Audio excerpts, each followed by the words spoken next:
If you've ever wondered what it's like to spend $800 to be in your best hunting spot on the bougiest sky couch that there is, this video is for you. I'm Johnny, this is Johnny Hunts, and today I'm talking about the bougiest hang-on stand that I've ever used, the Beast Gear hang-on stand. But the question really is it worth it? I'll tell you what blew me away about it, and honestly, I'll tell you what I didn't like about it and what kind of pissed me off. So who is this stand for? It's for guys that want to pack their gear in, pack their gear out, and be able to get deeper into the woods because they're not carrying a refrigerator of weight on their back trying to carry something in that's too heavy. This stand is an ultra lightweight stand that can really get some extra miles under your feet because you're not sweating it as hard as you would if you were carrying something else. First impressions and build quality. So right out of the box, this thing is packed well. It didn't show up with any dings, busts. The initial weight was quite a shock of how light it was. The look, the feel, the minimal design, the welds looked really spot on. The seat was not my favorite, and I'll get to that in a little bit. The hardware was spot on. It was great washers, great materials. It was torqued to perfection, so every time I moved the seat or the platform, it stayed exactly where I put it. So quiet, so light, so high quality. I felt like I had just won the lottery on hang-on tree stands by a long shot. All right, let's talk some stats. So this thing weighs 6.8 pounds. It is 29 inches on the platform length and about 16 on the platform width. Let me just double check. Yeah, 29 by 16. The seat is 9 inches by 11.5 inches, and the seat height is 21 inches. So I'm pretty tall in general. I'm 6 foot tall. I don't have a problem sitting on this thing at all. It hasn't bothered me at all, that seat height. I would like for the seat to be just a little bit bigger, or for the Hunting Beast to offer a larger seat potential for that. It does have a premium seat option, which I ended up going for. It's made of like a boat vinyl. Just going to hold up a lot better. It's a little bit more quiet. The one that comes with it is like a pretty high dense foam. It wasn't my favorite thing to sit on. It was kind of hard, kind of rough, very lightweight, but wasn't my thing. So I went ahead and opted for the premium seat. The Hunting Beast also has other options available if you want to mount sticks to it. You can buy that system and mount sticks to it, which also have the same physics on how it attaches to the tree, and I like that a lot. So the camera arm also, which might be on sale right now. I think it's on sale for like $100, usually like $1.90 or something like that. If you sell film, check that out. I like it. It also goes onto the tree pretty good. I like it pretty good. Another positive of this thing is that it has been shaved off where it could be. So metal has been cut down and taken off where it needs to be.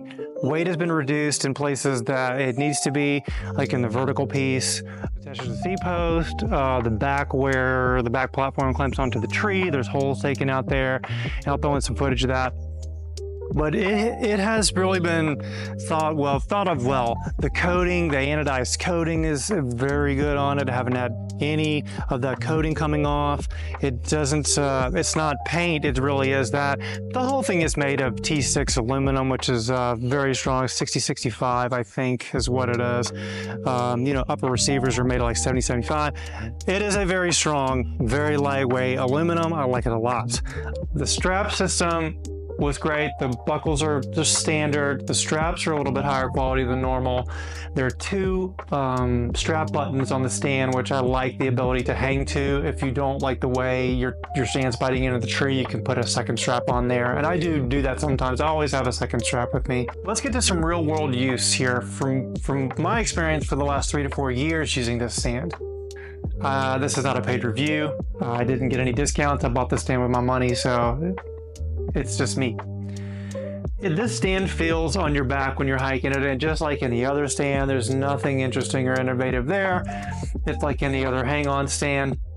The noise level during setup is amazing due to the bushings and the build quality of it. It makes no sound unless you make the sound. Okay, let's talk about the build quality. Guys, it's great. The build quality is awesome on this thing. The welds are as solid as a man could hope for. They are awesome. I like them a lot. They're quite possibly the best welds I've ever seen. So definitely don't worry about that. You're not going to get any problems out of that. They look great. I'll put some B-roll up so you guys can see them. The welds are really good where they connect to the seat, where the vertical post connects to the platform. They are done very well. Build quality is great in this thing. I really think you should give it a try. It is right on par with the Lone Wolf. It is a much smaller operation, and Dan has been making these tree stands for much less time. But I still feel like this ultra lightweight tree stand should be way up on the top of your list of ones to consider if you can afford it, and if you can get it, and if ultra lightweight is something that you're willing to pay for. Here's what I like about the stand most of all. All right, the lightweight, ultra lightweight, the portability. This thing is really well engineered. It's really well thought out. It's built by somebody who actually hunts and hunts a lot. The quality of materials is spot on. I couldn't ask for any more. Anything unexpected that surprised me?